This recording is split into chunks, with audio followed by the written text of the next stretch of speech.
శ్రీ శ్రీ పరమహంస యోగానంద గారి మానవుడి నిత్యాన్వేషణ రోజువారీ జీవితంలో భగవంతుడిని అనుభవంలోకి తెచ్చుకోవడం మీద ప్రసంగాల వ్యాసాల పూర్తి మొదటి భాగంలోని 32వ ప్రసంగాన్ని మనం ఇప్పుడు వినబోతున్నాం. చూసే కళ్ళతో సృష్టిని వీక్షించటం. ఇది ఈ 32వ ప్రసంగం టైటిల్. సెల్ఫ్ రియలైజేషన్ ఫెలోషిప్ అంతర్జాతీయ కేంద్ర కార్యస్థానం లాస్ ఏంజలస్, కాలిఫోర్నియాలో ఆగస్ట్ 17, 1939న ఈ ప్రసంగం ఇవ్వబడింది. నిజంగా భగవంతుడి విశ్వం ఎంతో అద్భుతమైనది. అందులో ఆయన తన సృష్టికి సంబంధించిన అద్భుతాలన్నింటినీ పనిచేసేటట్లు చేస్తున్నాడు. ఈ ప్రపంచంలో నడిచే చచ్చిన మనిషిలా ఉండకండి.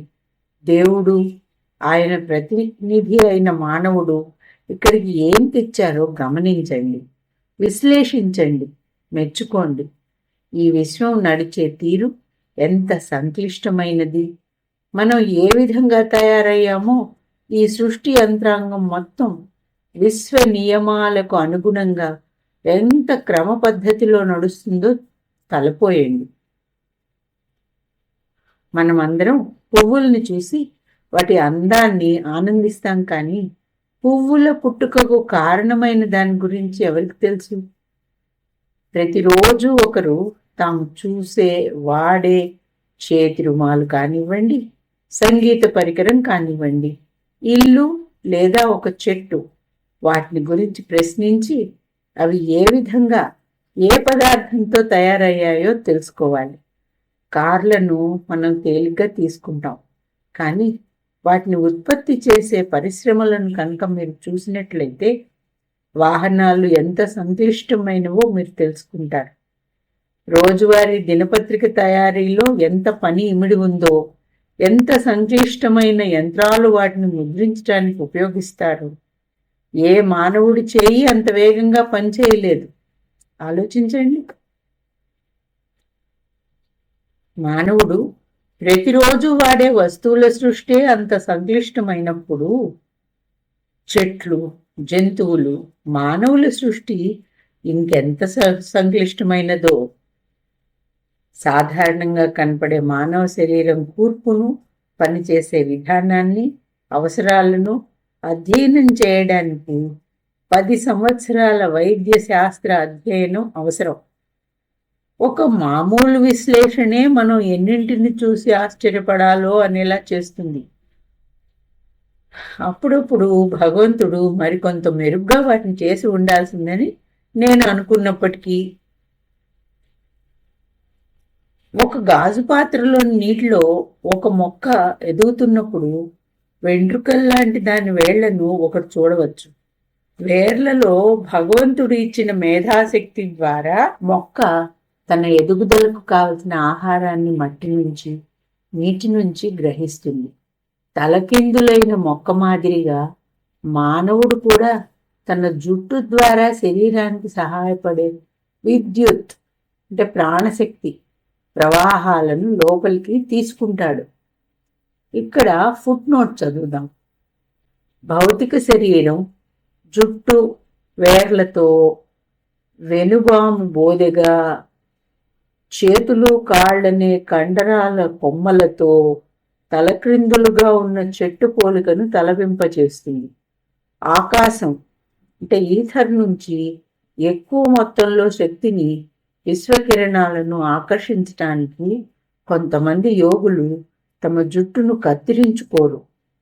ఆకాశం ఈథర్ నుంచి విశ్వశక్తిని ఆకర్షించటానికి తమ జుట్టును సున్నితమైన యాంటెన్నా లాగా మార్చే నిర్దిష్టమైన యోగాభ్యాసాలను అభ్యసించాడు శాంసన్ అనే మహాబలుడు.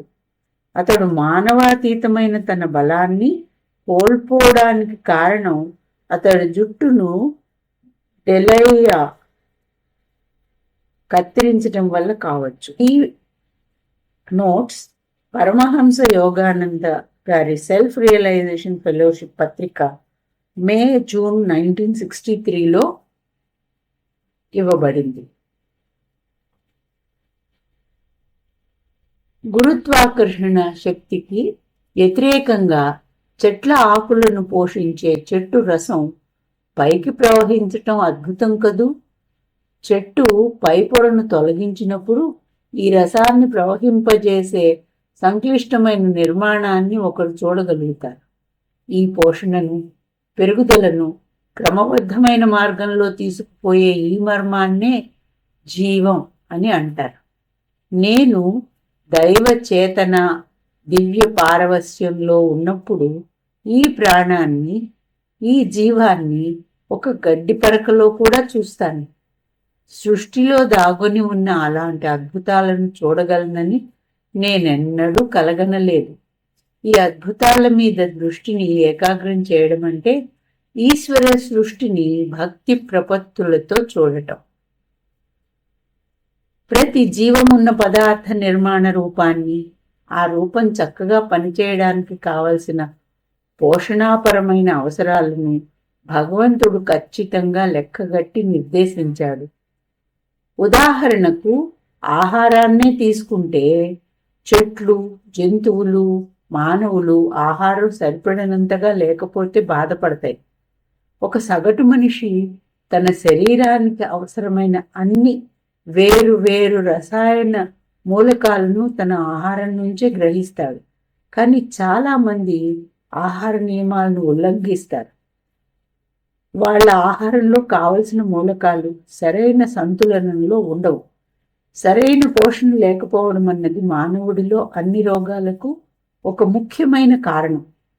ఏదైనా ఒక అవసరమైన రసాయనం వాటి ఆహారం నుంచి తొలగించబడినప్పుడు చెట్లలో పోషకాహారాలలో లోప ప్రభావాన్ని మనం ఇంచుమించుగా వెంటనే చూడగలం. మానవుడికి ఇంకా అన్ని ఇతర జీవాలకు మధ్య పరస్పర ప్రాధాన్యమున్న బదలాయింపులున్నాయి. భారతదేశంలో అనేక యుగాలుగా చనిపోయిన వారి బూడిదను, అస్థికలను తగలబెట్టిన తర్వాత వెదజల్లే ఆచారం ఉంది.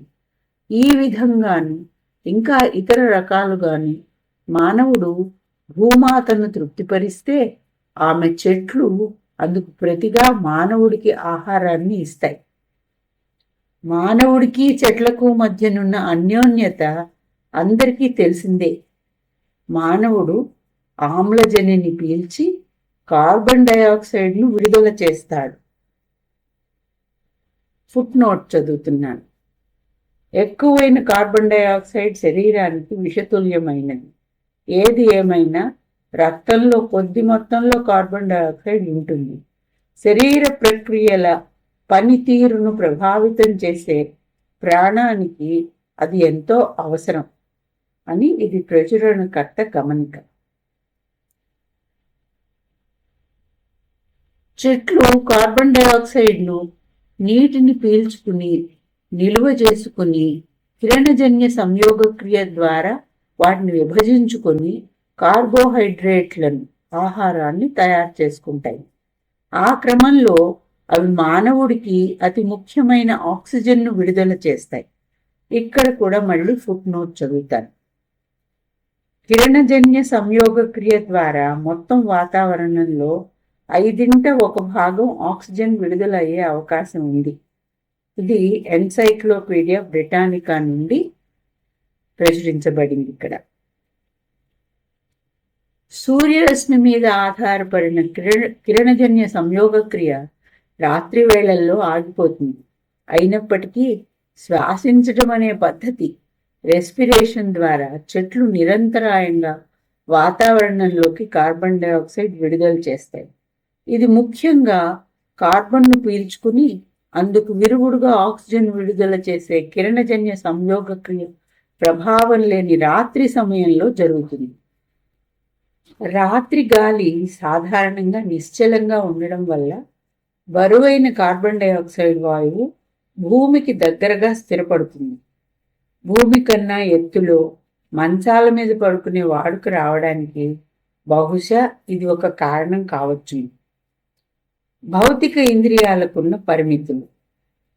సంక్లిష్టమైన మన విశ్వయంత్రాంగాన్ని గురించి, మనందరం దేని వల్ల తయారయ్యామో ఆ పదార్థాన్ని గురించి విజ్ఞాన శాస్త్రం మనకు ఎంతగానో బోధించింది. కానీ తెలుసుకోవలసిన జ్ఞానం ఇంకా ఎంతో ఉంది. మన ఇంద్రియ అవయవాలలో అంతర్లీనంగా ఉన్న శక్తులను పెంపొందించుకోగలిగితే మనం ఇంకా ఎంతో గ్రహించగలం, ఇంకా ఎంతో గుణాగుణ వివేచన చేయగలం. మన కళ్ళతో మనం చూడాల్సిన వాటిని చూడలేకపోతున్నాం, మన చెవులతో మనం వినవలసిన వాటిని వినలేకపోతున్నాం. ఎందుకంటే మన ఇంద్రియాలు పరిమితమైన స్థూల భౌతిక ప్రపంచానికి ఎంతగానో అలవాటు పడి బంధింపబడి ఉన్నాయి. ఆ బంధాల నుంచి విముక్తిని కోరడం ఇంద్రియాల ఆనందాన్ని కాదనడం కాదు. అది భగవంతుడు మనకిచ్చిన ఇంద్రియ శక్తులను వాటి సంపూర్ణమైన ఆధ్యాత్మిక శక్తి మేరకు విస్తరించటానికి ఇది అవకాశం ఇస్తుంది. భౌతిక స్తరంలో మానవుడు తన చూపుకున్న శక్తిని పెంచుకోవడానికి విభిన్నమైన మార్గాలను కనుగొన్నాడు. ఏ విధమైన తోడ్పాటు లేని భౌతిక నేత్రాలు పరిమితమైన రంగులను మాత్రమే గ్రహించగలుగుతాయి. ఏది ఏమైనా అతి నీల లోహిత కిరణాలు పడినప్పుడు లేత బూడిద రంగు రాతి ముక్కలలో ఉన్న కొన్ని రకాలైన ఖనిజాలలో ప్రకాశవంతమైన రంగులు కనపడతాయి. అతి నీలలోహిత కిరణాల వెలుగును తొలగించండి, ఆ రాళ్లు తిరిగి తమ మొదటి లేత ఛాయనే చూపుతాయి. భౌతిక ప్రపంచంలో ఉన్న ఎన్నో రంగులు ఆకాశపు నీలిరంగు వంటివి నిజానికి వివిధ రకాలైన మూలకాల మీద కాంతి ప్రతిఫలనం చెందడం కారణంగా ఏర్పడ్డ దృష్టి భ్రమలు. మీ కళ్ళు కేవలం పరిమితమైన ప్రమాణంలో ఈ సృష్టి అంతటిలోనున్న ప్రతిదాన్ని తయారు చేసే సృజనాత్మక స్పందాన్ని నమోదు చేయడం వల్ల మీరు మీ చుట్టూ ఉన్న ప్రతిదానిలోనూ దాగి ఉన్న సూక్ష్మ విశ్వపు వర్ణాలను చూడలేకుండా ఉన్నారు. ఈ సూక్ష్మ విశ్వపు వర్ణాల గురించి ఫుట్ నోట్ దగ్గర ఈ విధంగా ఉంది. ప్రతి భౌతిక జీవి వస్తువు స్పందన తమలో కాంతిమయ ప్రాణశక్తితో తయారైన వాటి సూక్ష్మ విశ్వపు ప్రతిరూపాన్ని కలిగి ఉంటాయి. మీరే కనుక వాటిని చూడగలిగితే వాటి సౌందర్యానికి మీరు ముగ్ధులవుతారు. ఈ భూమి మీద గొప్ప ధగధగాయమానమైన పదార్థాలు వర్ణాలు కూడా ఆ దివ్యమైన సూక్ష్మ ప్రపంచపు రంగులతో పోలిస్తే అసహ్యంగాను రోత పుట్టేటట్లుగాను మందంగాను కనపడతాయి. కాబట్టి మీ కళ్ళు గాని చెవులు గాని గ్రహించదగ్గ ప్రతి విషయాన్ని నమోదు చేయడం లేదు. మీరు సూక్ష్మ సుగంధాలను వాసన చూడలేరు, లేదా మీ ఇతర భౌతిక ఇంద్రియాలతో చాలా పెద్దవైన సూక్ష్మ రూపాలను, ఆకాశం, ఈథర్ గుండా పోయే తలపులను గ్రహించలేరు. ఈ నిమిషంలో సూక్ష్మ రూపంలో సెయింట్ ఫ్రాన్సిస్ ఇక్కడున్నా మీరు చూడలేరు, వినలేరు, లేదా ఆయనను తాకనూ లేరు. అయినప్పటికీ సాధారణ ఇంద్రియ పరిమితుల ఆవలకు పోవడం సాధ్యమే, ఎందుకంటే నేను ఆయన్ని చూశాను. తరచుగా మానవుడు తన ఇంద్రియాలు గ్రహించగలిగే విషయాలను కూడా ఎరుగకుండా ఉన్నాడు. గ్రహించగలిగే చూపు ఉన్నవాళ్ళు ప్రతిరోజు అందాన్ని ఆనందించగలుగుతారు. ఇతరులు తమకు కళ్ళే లేనట్టుగా ఉంటారు. ఒక అందమైన ప్రదేశంలోనూ వాళ్ళు దేన్ని చూడడంలో విఫలమవుతారు. నేను మెక్సికో పర్యటించినప్పుడు జోకిమెల్కో సరస్సులో తేలే ఉద్యానవనాలను చూసినప్పుడు నా హృదయం ఆ దివ్య చిత్రకారుడి ప్రేమపూర్వకమైన ఎరుకతో నిండిపోయింది. ఈ జోకిమెల్కో సరస్సులు, ఈ ఉద్యానవనాలు ఇప్పుడు స్థిరపడి దీవులు అయ్యాయి. చెట్ల వేళ్ళు ఏమాత్రం లోతు లేకుండా సరస్సు కింద చాలా కాలంగా నిలదొక్కుని ఉన్నాయి అని ఫుట్నోట్లో ఇవ్వబడింది. నా దగ్గరలో నిలబడ్డ ఇంకొక ఆయన కూడా అంతే లీనమైనట్టుగా కనపడ్డాడు. కానీ నేను చూస్తున్న దాన్నే ఆయన చూడడం లేదని నాకెందుకో అనిపించింది. ఈ సుందర దృశ్యం ఎలా ఉంది అని ఆయన్ని అడిగాను. ఈ నీటిని తోడేసి మరింత ఎక్కువ స్థలాన్ని తయారు చేయడం ఎలాగా అని నేను ఆలోచిస్తున్నాను అని ఆయన జవాబిచ్చాడు. ఒక ఇంజనీర్గా ఆయన తనదైన ధోరణిలో ఆ సరస్సును చూస్తున్నాడు. కాబట్టి మనం విషయాలను మన విభిన్న మనస్తత్వాలను బట్టి, ఆలోచన ధోరణులను బట్టి చూస్తూ ఉంటాం. ప్రతి ఆత్మ ఒక వ్యక్తి అస్తిత్వాన్ని లేదా చేతనను రూపుదిద్దే కారకాలైన స్పందనలు, ఆలోచనలు, భావాలనే సంకీర్ణ స్పందనలో ఆవరించి ఉంది. ప్రతి ఒక్కరూ ఒక విభిన్నమైన సంకీర్ణతను, ఒక విభిన్నమైన స్పందనను కలిగి ఉన్నారు. మీ చిన్నతనం నుంచి మీరు చేసినవన్నీ నిర్దిష్టమైన ఆకారంలో మీ ప్రత్యేక లక్షణాలుగా మెదడులో నిలువ అయి ఉన్నాయి. మీరేమిటి అనేదాన్ని అవి రూపుదిద్దుతాయి. ఆ నిర్దిష్టమైన ఆకారపు రీతులను మనం చూడలేకపోవడం వల్ల జనాలు ఆ తీరుగా ఎందుకు ప్రవర్తిస్తారన్నది మనకు ఆశ్చర్యం కలిగిస్తుంది. కొంతమంది హఠాత్తుగా ఉప్పొంగిపోతారు, లేదా అర్థం లేకుండా కోపం తెచ్చుకుంటారు, లేదా విచారగ్రస్తులై ఉంటారు. వాళ్ళకే తెలీదు వాళ్ళలా ఎందుకున్నారో. సొంత ఇంటిని చక్క చేసుకోవలసి ఉండగా, అంటే వాళ్లకు తమను తాము మార్చుకోవాల్సిన అవసరం ఎంతో ఉండగా, కొంతమంది ఎప్పుడు ఇతరులను విమర్శిస్తూనో లేదా పోచుకోలు కబుర్లు చెప్తూనూ ఉంటారు. మెదడులో కనబడకుండా ఉన్న ఈ ప్రత్యేకమైన ఆలోచన రీతులు ప్రతి ఒక్కరిని నిర్దిష్టమైన రీతులలో ప్రవర్తించడానికి నిర్బంధం చేస్తాయి. ఒకరి యథార్థమైన ఆత్మ ప్రకటనను నిరోధిస్తూ అవి ఆత్మను పాతిపెట్టేస్తాయి. మానవుడు ఎంత సంక్లిష్టమైన వాడు! ప్రతి ఒక్కరూ తమకు తామే ఒక పూర్తి సైజు నవల లాంటివారు. ఆలోచనకున్న అనంతమైన శక్తి. తినడం, నిద్రించడం, పనిచేయడం మాత్రమే కాకుండా మానవుడు ఈ జీవితం నుంచి పొందవలసినది ఏదో ఉంది. తత్వవేత్తలు జీవితాన్ని గురించి ఆలోచించటం మొదలుపెట్టారు. వాళ్ళు విషయాలు ఫలానా విధంగానే ఎందుకు జరుగుతున్నాయి లేదా జరగడం లేదు అని పరిశీలించి ప్రశ్నించడం మొదలుపెట్టారు. మనకు మొదటి వరుస తర్వాత రెండో వరుస పళ్ళు వస్తున్నాయి, కానీ మూడోసారి ఎందుకు రావడం లేదు? దీన్ని ఏది క్రమబద్ధీకరిస్తుంది? మానవుడు ప్రశ్నించకుండా అనేక భౌతికమైన పరిమితులున్న భ్రాంతిజనక ఆలోచనలను అంగీకరించటం వల్లే అతడు తన ప్రస్తుత చేతనా స్తరాన్ని నియంత్రించడానికి వాటిని అనుమతిస్తున్నాడు. జరగక తప్పదు అనే దాన్ని తత్వవేత్తలు అంగీకరించలేదు. దాన్ని మార్చే దిశగా తమ ప్రయత్నాలను మొదలుపెట్టారు. పురోగతి సాధ్యమయ్యేటట్లు చేసే ముఖ్యమైన అంశం ఇదే. గొప్ప ఉత్పత్తి కేంద్రాలను, మెచ్చుకోదగిన ఆవిష్కరణలను, ఇంకా మానవుడు సాధించిన అసాధారణమైన వాటిని చూసినప్పుడు నేను పులకరిస్తాను. మానవుడి మెదడు నుంచి ఎంత ఉద్భవించింది! మెదడు తాను కనుగొన్న వాటికన్నా అనంతంగా సంక్లిష్టమైనది. ఒక రాజుగారు తన ప్రధానమంత్రి పట్ల ఎంతో ప్రేమపూర్వకమైన గౌరవం చూపేవారు. రాజుగారి ఇష్టతను గమనించిన సంస్థానంలోని ఇతరులు అసూయపడ్డారు. దీన్ని గ్రహించిన రాజుగారు ఆ మంత్రి తనకు ఎందుకు అంత ఇష్టడో ఇతరులకు చూపాలని అనుకున్నాడు. దూరంగా సంగీతం వినబడింది.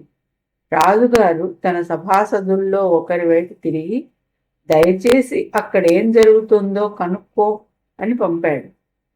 కొద్దిసేపు అయ్యాక అదొక పెళ్లి ఊరేగింపు అనే సమాచారంతో ఆ మనిషి తిరిగి వచ్చి చెప్పాడు. ఎవరు పెళ్లి చేసుకోబోతున్నారు అడిగారు రాజుగారు. ఆయన జవాబు చెప్పలేకపోయాడు. కాబట్టి కాబట్టి మరొక సభ్యుడిని పంపారు. ఆ సభ్యుడు రాజుగారు అడిగిన సరికొత్త ప్రశ్నకు జవాబు ఇవ్వగలిగాడు, కానీ రాజుగారు అడిగిన మరొక ప్రశ్నకు జవాబు ఇవ్వలేకపోయాడు. ఆస్థాన సభ్యులు ఒకరి తర్వాత మరొకరు ఒకే ఫలితం వచ్చేలా చెప్పారు. చివరగా రాజుగారు తన ప్రధానమంత్రిని పిలిచి ఆ ప్రదేశంలో ఏం జరుగుతుందో కనుక్కోమని పంపారు. మంత్రిగారు తిరిగి వచ్చాక రాజుగారు ప్రశ్నలతో ఆయన్ని ముంచెత్తారు. అన్ని విషయాలు స్పష్టంగా కనుక్కున్న చురుకైన ప్రధానమంత్రి ప్రతి ఒక్క ప్రశ్నకి సంతృప్తికరమైన జవాబిచ్చాడు. చాలామంది మనుషులు మందబుద్ధులైన రాజసదస్యుల వంటి వాళ్ళను మూఢమతులు అనలే, కానీ అవసరమైన దానికన్నా ఎక్కువగా ఏ విధమైన ప్రయత్నం చేయడానికి సిద్ధపడని మానసికమైన సోమరితనం వాళ్ళది. నేను శారీరకమైన సోమరితనాన్ని, న్యాయబద్ధమైన శారీరక కారణం ఉండొచ్చు, క్షమించగలను. శారీరక సోమరితనాన్ని క్షమించగలను, కానీ మానసికమైన సోమరితనాన్ని కాదు. మానసికంగా బద్ధకించేవాడు ఆలోచించటానికి ఇష్టపడడు, ఎందుకంటే అది కూడా వాళ్లకు పెద్ద పనిలా అనిపిస్తుంది. ఆలోచన అద్భుతమైనది. మనస్సుకున్న అన్ని ఉద్దేశాలను, గ్రహింపు సామర్థ్యాన్ని ఎవ్వరూ ఎన్నడూ లెక్కించి చెప్పలేరు. దాని సామర్థ్యం అనంతం. అయినప్పటికీ మనస్సు ఒక్క ఆలోచనను కూడా పుట్టించలేదు. భగవంతుడు భూత భవిష్య వర్తమాన సృష్టిల గురించి ఇప్పటికే చేయని ఒక్క ఆలోచన కూడా లేదు.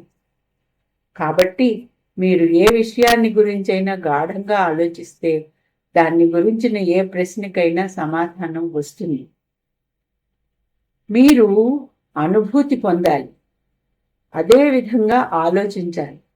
మీరు ఆలోచనలతో పాటుగా మీకు అనుభూతి లేకుంటే సరైన నిర్ణయాన్ని తీసుకోవడంలో మీరెన్నటికీ సఫలం కాకపోవచ్చు.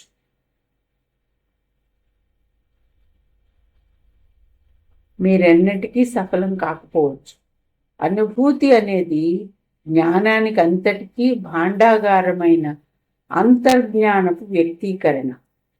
అనుభూతి, ఆలోచన లేదా హేతువు ఈ రెంటినీ సంతులనం చేయాలి.